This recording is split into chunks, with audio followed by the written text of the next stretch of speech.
I never thought my own parents would stoop so low. The day they abandoned my 8-year-old son Thomas at a church to teach me a lesson changed everything. All because I refused to give my irresponsible brother $30,000 for his foolproof investment scheme. Family is supposed to protect each other, not use innocent children as pawns in their twisted games. What happened next shocked even the police officers who took our statements. Before I dive into this heartbreaking story, where are you watching from today? Drop your location in the comments and hit that like and subscribe button if you've ever had to stand up to toxic family members. Trust me, what happened 3 months later will make your jaw drop. Growing up in the Johnson household was like living in a kingdom with a clear hierarchy. My parents, Gerald and Nancy Johnson, ruled with strict control, and the roles were clearly defined from early childhood. I was the eldest, the responsible one, the one who needed to set an example. My younger brother Ethan, however, was the golden child, the cherished prince who could do no wrong. Our suburban Chicago home looked picture-perfect from the outside: manicured lawn, white picket fence, and family portraits displaying beaming smiles. But inside those walls, the family dynamics were severely imbalanced. When Ethan crashed his bike, he got a newer, better one. When I achieved straight A's, it was simply expected. When Ethan barely passed his classes, he was rewarded for trying his best. "Miranda, you need to understand that your brother needs more encouragement," my mother would say whenever I questioned the obvious favoritism. "He's sensitive. You're naturally strong." This natural strength they attributed to me became my identity by default. I learned early that I couldn't rely on my parents for emotional support, so I became fiercely independent. While other teenagers were rebelling, I was working part-time jobs, saving money, and planning my escape through education. By some miracle, or perhaps through sheer determination, I secured a scholarship to study graphic design at a prestigious university. My parents' reaction? "That's nice, but are you sure that's practical?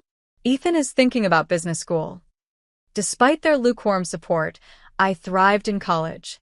My design portfolio won awards, and I secured internships that eventually led to job offers.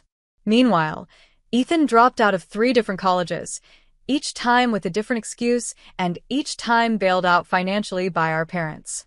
It was during my final year of college that I met Robert Anderson.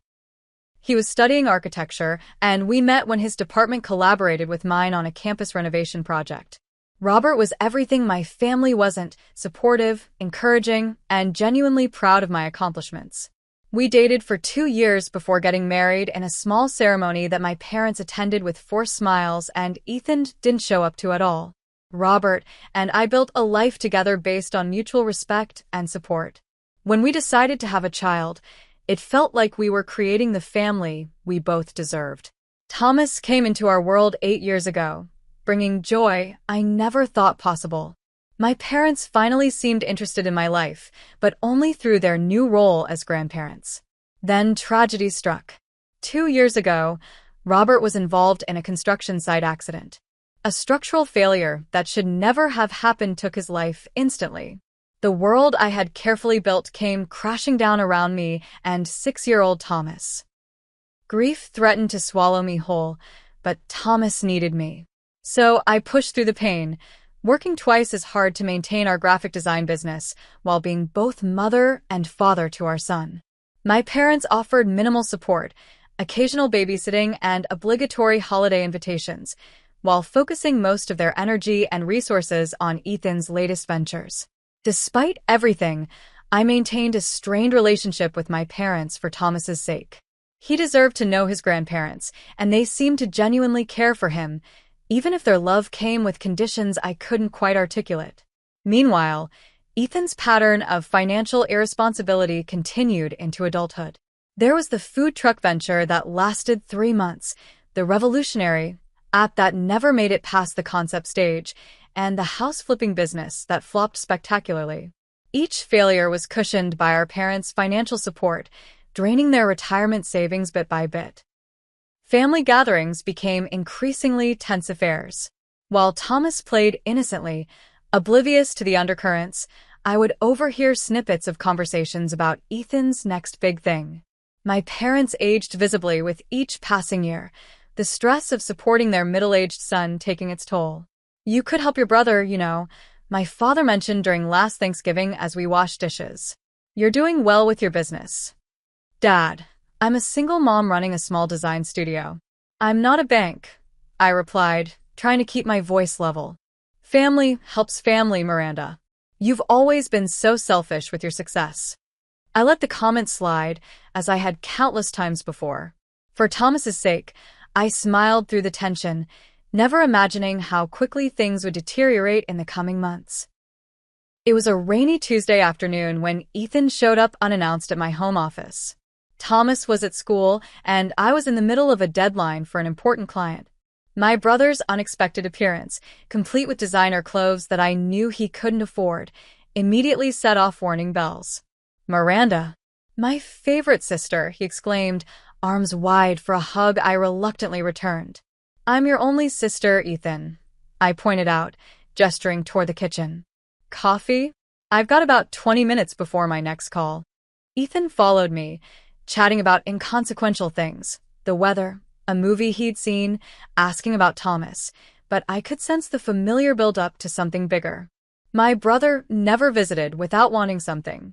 So, he finally said after settling at my kitchen island with a mug of coffee, I've got an amazing opportunity one wanted to share with you first, before I take it to my usual investors. I raised an eyebrow. Usual investors? You mean mom and dad? He waved dismissively.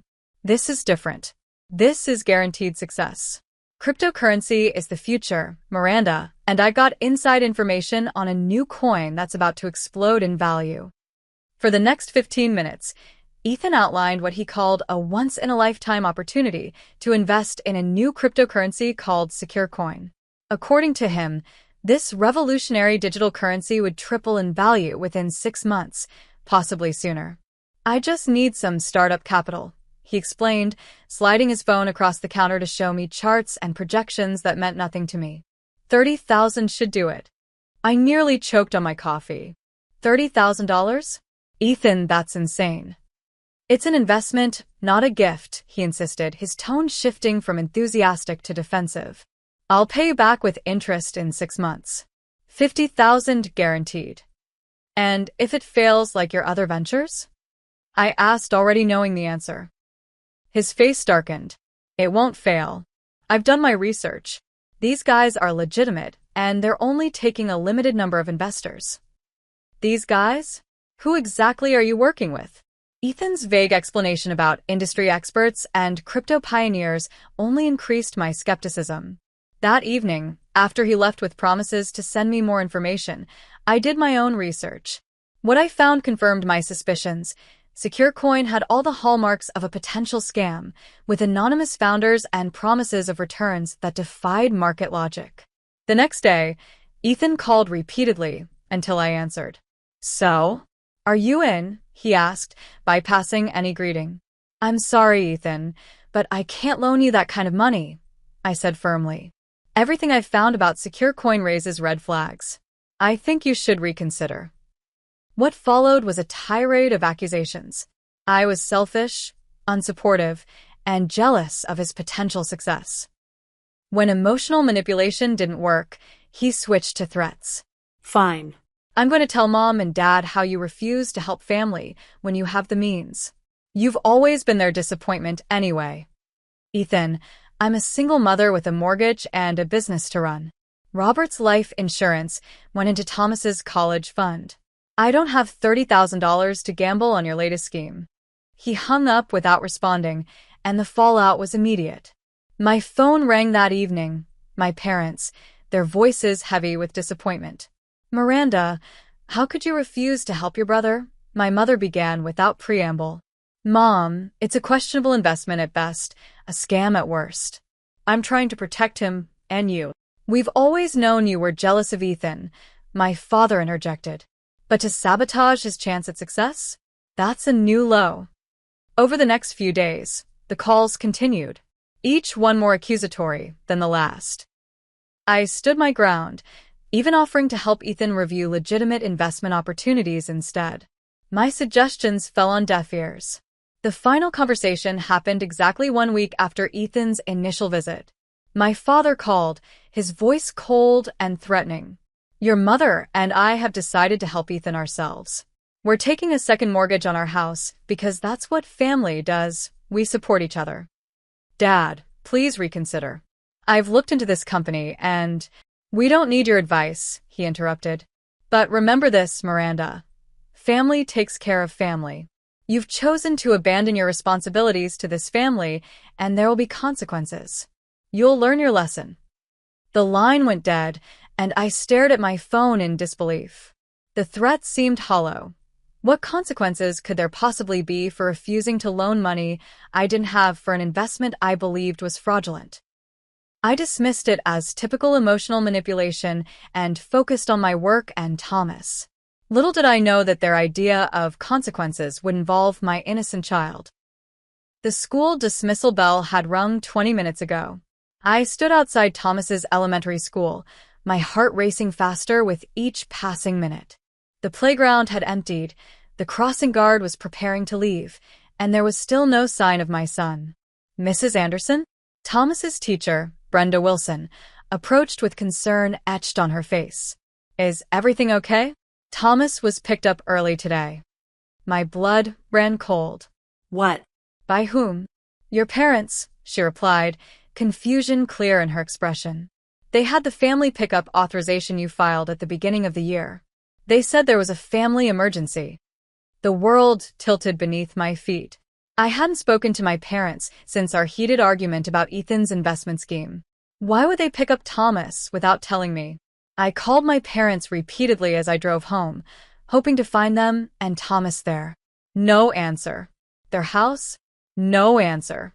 My calls went straight to voicemail. Panic rising, I called everyone I could think of, neighbors, family friends, even Ethan, who also didn't pick up. By evening, I had organized a search with neighbors, called hospitals, and was preparing to contact the police when my phone rang with an unfamiliar number. Hello, is this Miranda Anderson? A man's voice asked. Yes, who's this? This is Father Michael from St. Augustine Church. I believe I have your son here. The 15-minute drive to the church was the longest of my life. Racing through the doors, I found Thomas sitting in a small office, a kind-looking priest beside him, and a female church volunteer providing him with hot chocolate. Mommy, Thomas cried, running into my arms. I held him tight, tears streaming down my face. Are you hurt? Are you okay? I asked, checking him over frantically. I'm okay, he whispered. But Grandma and Grandpa said you didn't want me anymore. They said you chose money over family, and that I had to stay here until you learned your lesson. Father Michael gently explained that my parents had left Thomas at the church steps with a backpack containing a change of clothes and a note explaining he was temporarily in need of shelter while his mother sorted out her priorities. The priest had found the situation suspicious and managed to get my contact information from Thomas.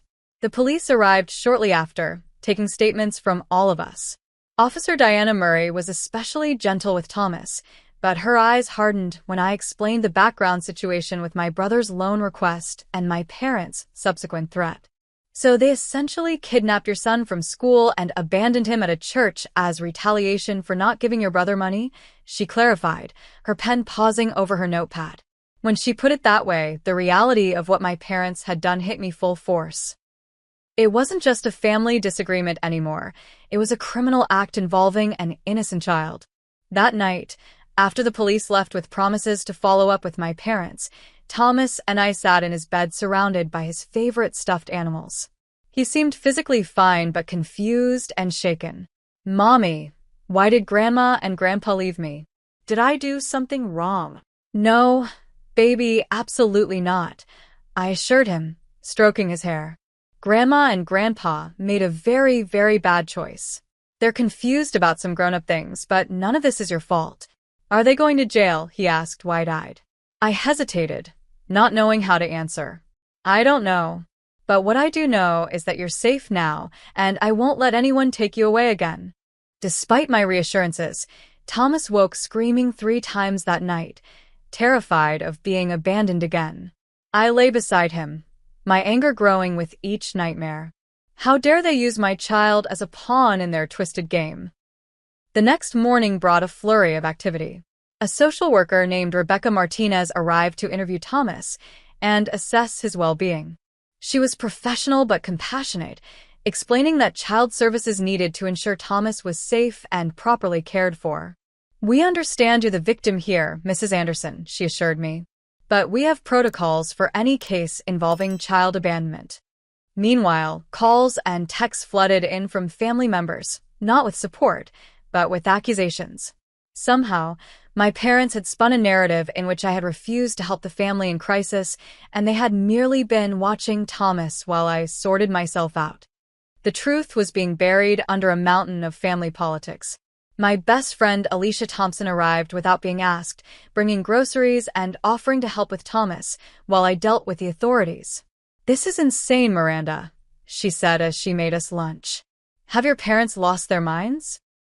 "Apparently," I replied, scrolling through my phone to discover I'd been blocked by my parents, Ethan, and several extended family members on all social media platforms. "They've completely cut me off and are spreading who knows what lies about me. What can I do to help?" Alicia asked. "Just being here helps," I told her honestly. "I need to find a lawyer and probably a therapist for Thomas. And myself."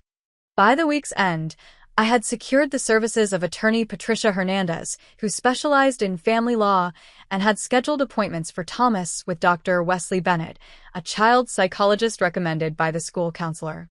The financial strain was immediate. Legal fees, therapy costs, and reduced work hours as I focused on Thomas's well-being quickly depleted my emergency savings. But the emotional cost was even higher. Thomas had become clingy and anxious, afraid to go to school or let me out of his sight. One unexpected bright spot emerged from the darkness. Thomas's school community rallied around us. His teacher organized a meal train, the principal implemented additional security measures for pickup, and parents I barely knew offered playdates and support. Similarly, my clients showed remarkable understanding. When I explained I needed flexible deadlines due to a family emergency, most responded with compassion rather than frustration. "Take care of your boy," my largest client wrote. "The work can wait." As the initial shock began to fade, the painful reality set in. My parents, the people who should have been our strongest supporters, had committed an unforgivable act. They had traumatized their own grandson to punish me for not funding Ethan's scheme.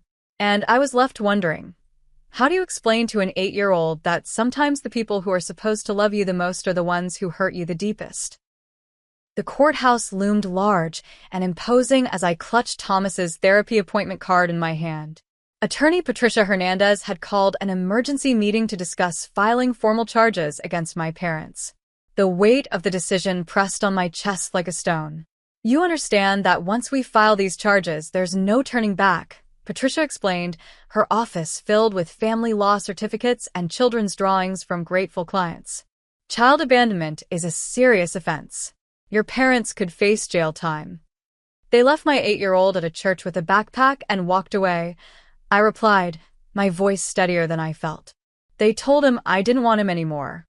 They traumatized him to punish me." Still, my finger hesitated over the signature line. These were my parents, flawed and misguided as they were. The complexity of emotions swirling through me made it hard to breathe. "Take your time," Patricia said gently. "This is a big decision." "What would you do?" I asked her.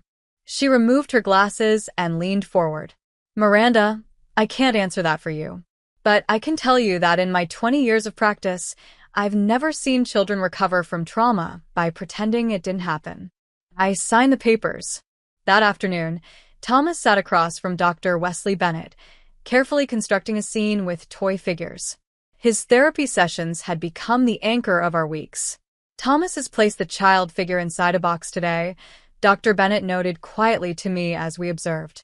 "He's processing feelings of abandonment through symbolic play." "Is he getting better?" I whispered. "Healing isn't linear," he replied. "But he's expressing his feelings rather than internalizing them, which is positive. He's a resilient boy." Resilient or not, Thomas's nightmares continued. He would wake screaming, convinced his grandparents were taking him away again. School mornings became battles of tears and anxiety.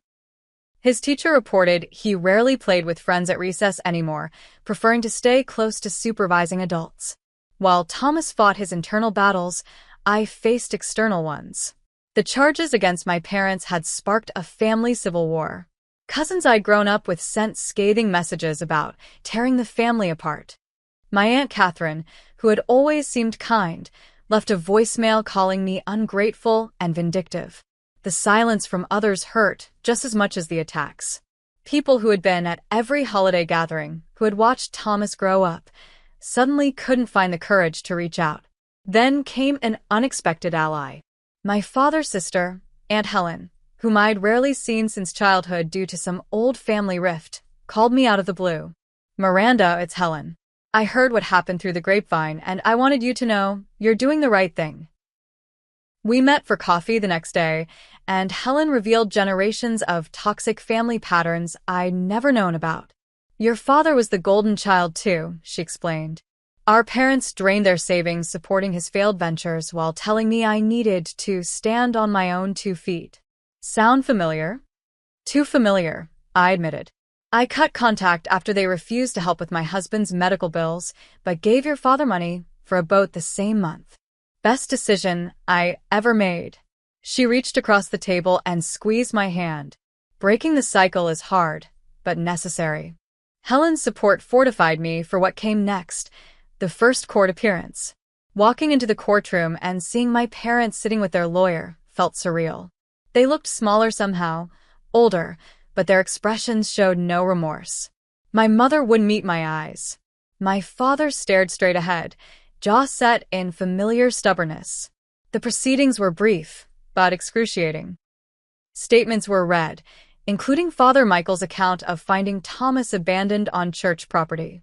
My parents pleaded not guilty, their lawyer arguing they had left Thomas in a safe haven, out of concern for his well-being while I was having a personal crisis.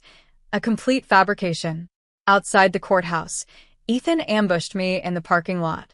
"You happy now?" he snarled, blocking my path to the car where Alicia waited with Thomas.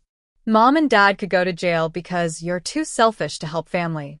They kidnapped and abandoned my son, Ethan." I shot back. "Don't you dare make this about money.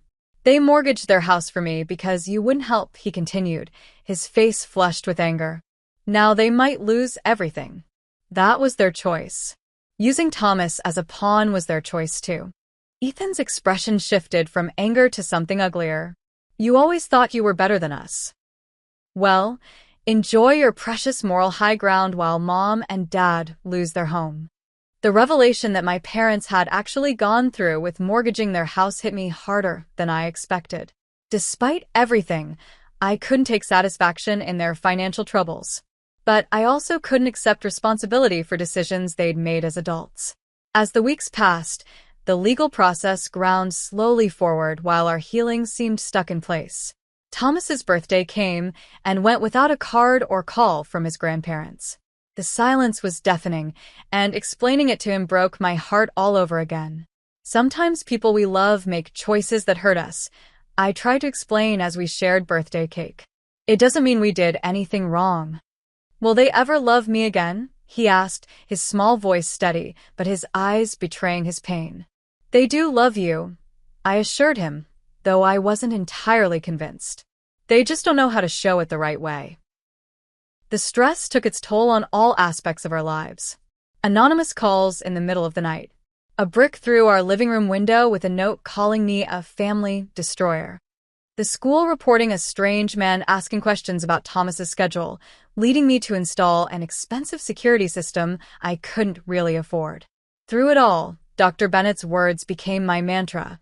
"You're not responsible for other people's actions, only your response to them." My response was to create as much stability for Thomas as possible while trying to rebuild my own sense of security. I considered moving to a new neighborhood, perhaps even a new city, but Thomas had already lost so much. Uprooting him from his school and the few supportive relationships we had seemed cruel. Instead, I focused on redefining family for both of us. "Family isn't always blood," I told Thomas one night as we made picture frames for photos of Alicia and her husband. who had been there for us unfailingly. Sometimes family is the people who show up when things are hard. As the 3-month mark of the abandonment approached, I felt a shift within myself. The initial shock and betrayal had hardened into something more resolute, a determination to protect my son and myself from toxic relationships, regardless of blood ties. I was no longer waiting for my parents to recognize their wrong and make amends. I was moving forward without them. It was a painful liberation, this acknowledgement that family could be both your greatest wound and your deepest loss. But somewhere in that pain, I found clarity. Thomas deserved better than conditional love. And so did I. I was reviewing client designs when the news alert flashed across my laptop screen. Major cryptocurrency scam busted. Investors lose millions. With trembling fingers, I clicked the link, already knowing what I would find. The article detailed a sophisticated fraud operation centered around SecureCoin, the very investment Ethan had been so desperate to join. Federal agents had arrested the ringleaders, who had allegedly swindled over $20 million from unsuspecting investors with promises of astronomical returns. My phone rang almost immediately. It was Patricia. "Have you seen the news?" she asked without preamble.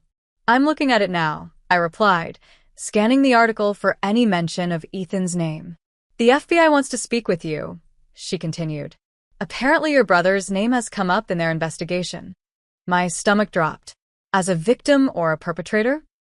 They wouldn't say over the phone. "They're sending an agent tomorrow morning." The next day, Agent Marcus Reynolds sat at my kitchen table, his manner professional but not unkind. "To be clear, Mrs. Anderson, we're investigating the activities of SecureCoin's operators.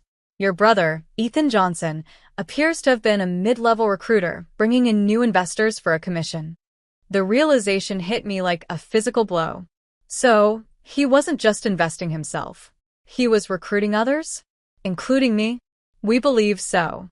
The $30,000 he attempted to secure from you would have qualified him for a higher commission tier." Agent Reynolds flipped through his notes. "Did he mention specific return percentages? Guarantees of profit?" I nodded, recalling Ethan's enthusiastic pitch. He promised it would triple in 6 months. "Classic red flag," the agent noted. "No legitimate investment can guarantee those returns." After answering the FBI's questions, I sat in stunned silence. Ethan hadn't just been duped, he had actively participated in duping others. Had my parents known? Had they given him their house equity, knowing it was for a scam? My questions were partially answered the following week when Patricia called with news. "Your parents' house is in foreclosure," she said. "Apparently, they missed several mortgage payments." "The money they gave Ethan," I breathed. "Likely. Miranda, this doesn't change anything legally regarding Thomas, but I thought you should know." I thanked her and hung up, conflicted emotions swirling within me. Part of me felt vindicated. Their choice to support Ethan's scheme had consequences, just as they'd warned me about consequences for not helping family. But another part felt a deep sadness for the spiral of poor decisions that had led to this point. 2 days later, a knock at my door revealed my father standing on the porch, looking haggard and aged beyond his years. "Dad," I said, automatically stepping forward before catching myself. Thomas was at a playdate with Alicia's son, thankfully not home to witness this unexpected visit. "Miranda," he replied, his voice lacking its usual authoritative tone. "May I come in?" Against my better judgment, I let him in, leading him to the living room but deliberately choosing separate seats. "What do you want?" I asked, not bothering with pleasantries. He looked around, taking in the home I'd built with Robert, now maintained alone. "The bank is taking the house," he said finally. "Your mother is staying with your cousin Susan for now." "I heard," I replied, waiting for whatever came next. "It wasn't supposed to happen like this," he continued, staring at his hands. "Ethan assured us the investment was solid. Time-sensitive. A sure thing." "Nothing is a sure thing, Dad. Especially not when it promises to triple your money in 6 months." He looked up sharply. "You knew it was a scam, didn't you? That's why you wouldn't give him the money." "I suspected it was too good to be true, yes." I tried to warn you. You could have tried harder, he snapped, a flash of the old Gerald Johnson breaking through his defeated demeanor. Like you tried harder to not kidnap and abandon my 8-year-old son? I retorted, anger rising. What are you really doing here, Dad? His shoulders slumped. We need help, Miranda. Your mother and we don't have anywhere to go. The audacity of the request left me momentarily speechless. After everything they'd done, they expected me to take them in? You left my son, your grandson, alone at a church. You told him I didn't want him anymore. He still has nightmares. And now you want my help. We made a mistake, he admitted, though his tone suggested he considered it a minor error in judgment rather than a traumatic act of cruelty. We were desperate. Ethan convinced us his opportunity would solve everything if we just invested enough. A mistake, I echoed incredulously. A mistake is forgetting to pick someone up. A mistake is burning dinner. What you did was calculated emotional abuse of an innocent child. We're still your parents, Miranda, he said, his voice hardening. After everything we've done for you. Done for me, I interrupted. What exactly have you done for me that wasn't also done twice over for Ethan? When Robert died, you babysat Thomas twice. Twice, Dad. I was a widowed mother trying to keep a business afloat, and you were too busy funding Ethan's food truck to help. The front door opened and Thomas's voice called out, Mom, I'm home. Before he appeared in the living room doorway with Alicia behind him, her expression changing from cheerful to concerned as she assessed the situation. Thomas froze when he saw his grandfather, his small body tensing visibly. Grandpa. The fear in my son's voice crystallized everything for me. Dad, you need to leave. Now. Thomas, come give your grandpa a hug, my father said, ignoring me completely. Thomas backed away, moving closer to Alicia. No thank you, he whispered. My father's face darkened. See what you've done? Turned him against his family. Alicia, could you take Thomas to his room for a minute? I asked, my voice deadly calm. Once they were gone, I turned back to my father. You did this. Not me. You destroyed his trust when you abandoned him. And now you have the nerve to blame me? Your mother and I need somewhere to stay, Miranda. Just until we figure things out. No, I said firmly. I'll not bring that toxicity back into our lives. Thomas deserves better. I deserve better. So, you'll abandon your own parents? After all we've sacrificed for this family? I'm not abandoning you. I'm establishing boundaries. There's a difference. He stood, anger replacing his earlier dejection. Your brother was right about you. Always thought you were better than the rest of us. As he walked toward the door, I called after him. Dad, I do hope you and Mom land on your feet. But it won't be by using me or Thomas ever again. After he left, I sat with Thomas, explaining as best I could that sometimes adults make bad choices when they're scared or angry. Like when I hit Joey last year when he took my action figure? Thomas asked. Something like that, I agreed. But bigger. Grandma and Grandpa made very big mistakes, and now they have to deal with those consequences. Are they going to be homeless? He asked, his compassion showing through despite his fear. No, sweetie. They have other family helping them, but they won't be staying with us. Good, he said quietly. They scare me now. His simple honesty broke my heart all over again. Later that evening, an anonymous email arrived in my inbox with the subject line, Your brother knew. The attached documents showed correspondence between Ethan and the Secure Coin founders, discussing recruitment strategies and commission structures. Most damning was an email where Ethan specifically mentioned getting his parents to remortgage their house, with a chilling line, They're good for at least $150,000. Working on my sister too, but she's more skeptical. I forwarded the evidence to Patricia, who confirmed it should go to the FBI. But before I did, I faced an ethical dilemma. Should I warn my parents that their golden child had knowingly led them into financial ruin? The decision was complicated by the knowledge that they would likely never believe me over Ethan. Some family dynamics never change, no matter how much evidence exists to the contrary. After consulting with Patricia and Dr. Bennett, I decided to arrange a family meeting on neutral ground. Patricia offered her office conference room, with the additional security of her staff nearby if needed. The FBI investigation into Secure Coin was proceeding, but Agent Reynolds agreed to delay interviewing my parents until after our meeting. "You're not obligated to give them this courtesy," Patricia reminded me as we prepared the conference room. "They certainly didn't extend any to you or Thomas."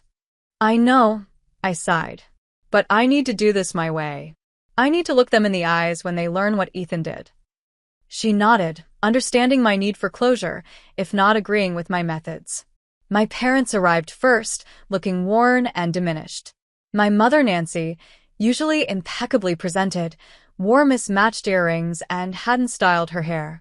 My father's defiance from our last encounter had faded into something closer to resignation. Ethan arrived last, striding in with unearned confidence, designer sunglasses perched on his head despite the overcast day. His smile faltered when he saw Patricia sitting beside me. "What's this, an intervention?" he joked weakly, taking the seat farthest from me. "Something like that," I replied coolly. "Thank you all for coming. Can we make this quick?" Ethan asked, checking his watch. "I have a meeting with investors later." The irony wasn't lost on any of us. "More cryptocurrency investors?" I asked, opening my laptop. "Like the ones from Secure Coin?" His expression flickered briefly before settling back into practiced nonchalance. "That situation was unfortunate. I was a victim too, you know." "Were you?" I turned my laptop around, displaying the first email I'd received. "Because these communications suggest otherwise." My mother gasped as she read the screen. "What is this?" Evidence that Ethan wasn't just an investor in Secure Coin. He was actively recruiting new victims, including his own family, for commission. "That's absurd," my father blustered, though he leaned forward to read the emails. "Where did you get this?" "It was sent to me anonymously," I explained. "I've verified its authenticity with a digital forensics expert. It's real." Ethan's facade cracked. "Those are taken out of context. Everyone was going to make money." "Except it was a Ponzi scheme," I countered. "The only people making money were the founders and their recruiters. Like you." My mother's hand trembled as she pointed to the line about remortgaging their house. "You knew? You knew we might lose our home." "Mom, I was trying to help," Ethan pleaded. "If you had invested sooner, before the feds got involved." "The feds?" My father's face paled. "The federal government is investigating this?" "The FBI has already arrested the ringleaders," I confirmed. "Agent Reynolds wants to speak with all of you." I convinced him to wait until after this meeting. The revelation hit like a thunderclap. My mother began to cry silently while my father stared at Ethan with dawning comprehension. "We gave you everything," he said quietly. "Our savings. Our house. Our retirement." Ethan's demeanor shifted from defensive to desperate. "It wasn't supposed to collapse like this. I was going to make it right before anyone found out." "With what money?" I asked. "The money you were trying to get from me? More victims?" He had no answer for that. My father turned to me, his expression unreadable. "Why are you showing us this? To gloat? To say, 'I told you so'?" "No," I said firmly. "I'm showing you this because despite everything, you're still my parents. You deserve to know the truth before the FBI interview. And because I wanted you to understand that when I refused to give Ethan money, I was trying to protect all of us, including him." "So what now?" my mother asked, dabbing at her eyes. "Are we supposed to thank you for this revelation?" Her bitterness stung, but didn't surprise me. Decades of family dynamics wouldn't change in one meeting. "Now we discuss how we move forward," I said, straightening my shoulders. "I've prepared a document outlining my terms for any future relationship between us and Thomas." I distributed copies of a simple agreement Patricia had helped me draft. It outlined basic expectations: no unsupervised contact with Thomas until he personally requested it, family therapy with Dr. Bennett before any regular visitation could resume, a formal apology to Thomas, and their cooperation with the FBI investigation. "This is ridiculous," my father scoffed, pushing the paper away. "We don't need your permission to see our grandson." "Actually, you do," Patricia interjected professionally. Given the documented abandonment, any court would grant Miranda full discretion over contact between you and Thomas. You're punishing us for one mistake, my mother protested. It wasn't a mistake, I corrected her. It was a choice. A deliberate choice to use an innocent child as a weapon. And it wasn't just one incident. It was the culmination of a lifetime of choices that prioritized Ethan over everything, including your own financial security and Thomas's emotional well-being. I took a deep breath before continuing. I'm offering conditional forgiveness and a path forward. Whether you take it is your choice. But understand this, I will never again allow Thomas to be collateral damage in this family's dysfunction. My father stood abruptly. We're not signing this. Come on, Nancy. My mother hesitated, looking between my father and me, before slowly rising to follow him. The FBI will be in touch. I called after them as they left. Whether you cooperate or not is your choice, but it will affect the outcome. Ethan remained seated, staring at the damning emails still displayed on my laptop. You could have deleted these, he said quietly. Protected me. Like you protected our parents? Or me? Or Thomas? He flinched. I messed up. I got in over my head with gambling debts. Secure coins seemed like a way out. His admission surprised me. Gambling. Started in college. Got worse after each failed business. The more I lost, the more desperate I got. He rubbed his face tiredly. I never meant for it to go this far. But it did, Ethan. And now we're all paying the price. He nodded, the bravado finally completely gone. What happens now? With the FBI? I don't know, I answered honestly. That depends on what you tell them, how cooperative you are, and what evidence they already have against you. And us? You and me? I considered the question carefully. I can't have you in my life right now, Ethan. Maybe not ever. But I'll help you get treatment for your gambling addiction if you want it. That's all I can offer. He seemed about to argue, then deflated. I'd like that. The treatment, I mean. As he stood to leave, there was a commotion in the hallway. Agent Reynolds appeared at the door with two other agents. Ethan Johnson, he asked formally. Ethan nodded, resignation washing over his features. We have some questions regarding your involvement with secure coin operations. Would you mind coming with us? I watched as my brother was escorted out, not in handcuffs, but clearly not free to refuse. The last glimpse I had of him was a backward glance, part apology, part accusation, before the door closed behind him. Patricia placed a hand on my shoulder. You did what you had to do. For Thomas and yourself. I nodded, emotions too complex to name swirling within me. It wasn't victory I felt, or even vindication. It was something closer to grief, mourning the family I thought I had, while accepting the reality of the one I actually did. 6 months after the confrontation at Patricia's office, Thomas and I stood in the living room of our new home, surrounded by half-unpacked boxes and the promise of fresh starts. We hadn't moved far, just enough to feel like a new chapter while keeping Thomas at the same school with his supportive friends and teachers. Can I put my space posters up in my new room? Thomas asked, already looking more relaxed than he had in months. Absolutely, I smiled. And maybe we can add some new ones too. The decision to move had come after Ethan's legal troubles finalized. He had avoided jail time by cooperating fully with the investigation, but received 5 years of probation, mandatory gambling addiction treatment, and substantial community service hours. My parents had lost their house but managed to secure a small apartment with help from my cousin Susan. As for their relationship with Thomas and me, progress had been glacially slow. They had refused the family therapy sessions initially, still maintaining they had done nothing truly wrong. But as Ethan's legal situation unfolded and the full extent of the secure coin scam became public, their position became increasingly difficult to defend. 3 months after our confrontation, my mother had reached out hesitantly, asking if she could send Thomas a birthday card. It was a small step, but significant. The card arrived with no manipulation or guilt-tripping, just a simple message of love and a modest gift card. Thomas had studied the card carefully before asking, "Does this mean Grandma isn't mad at me anymore?"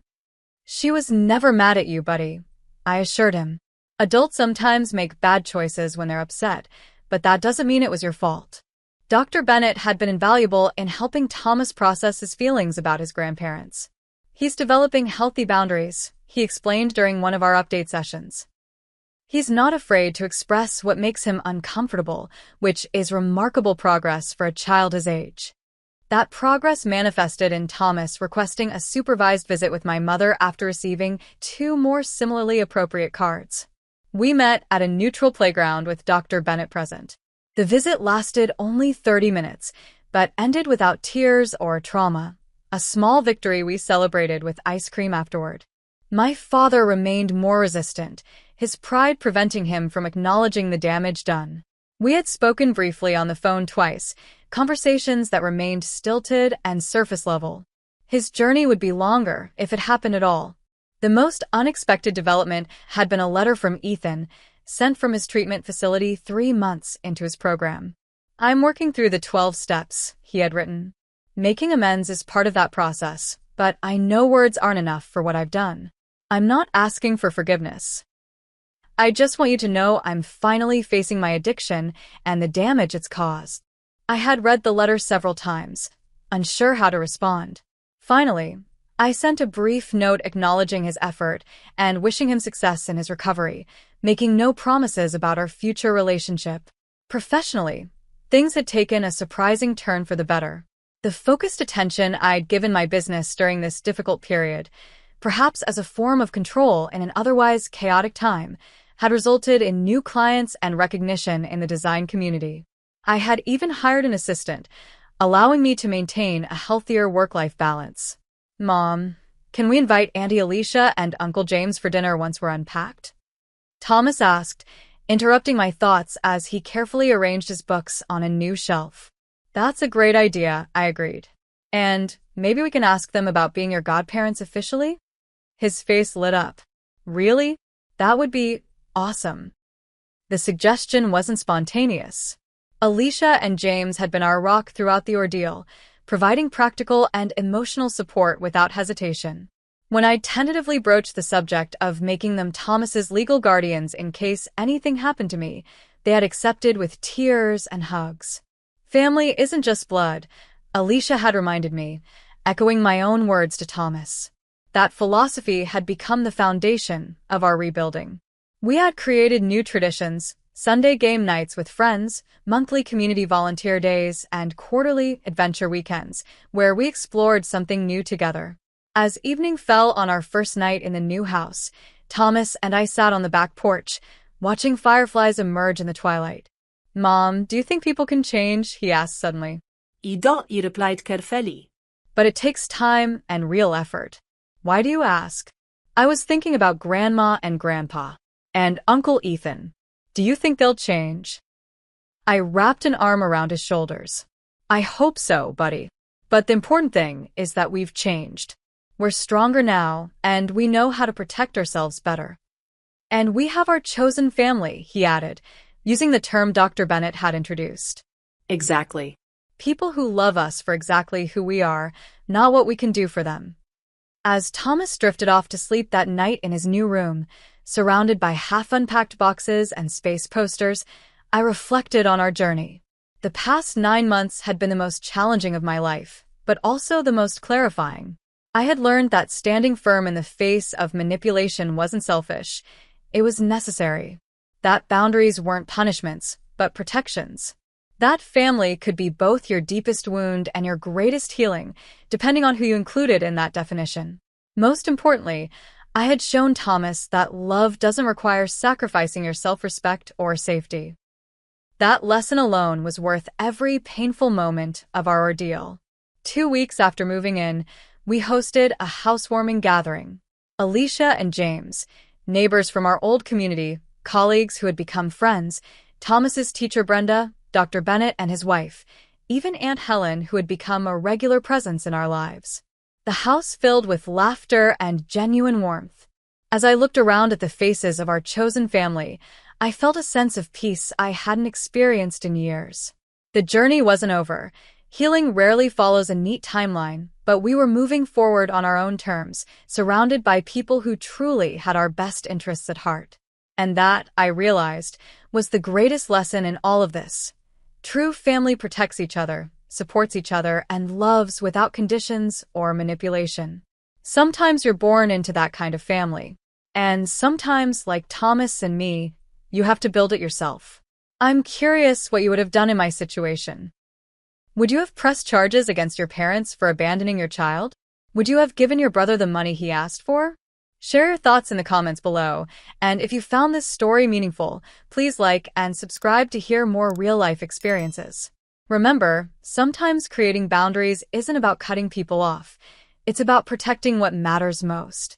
Thank you for listening to our journey, and I hope it helps anyone facing similar family challenges.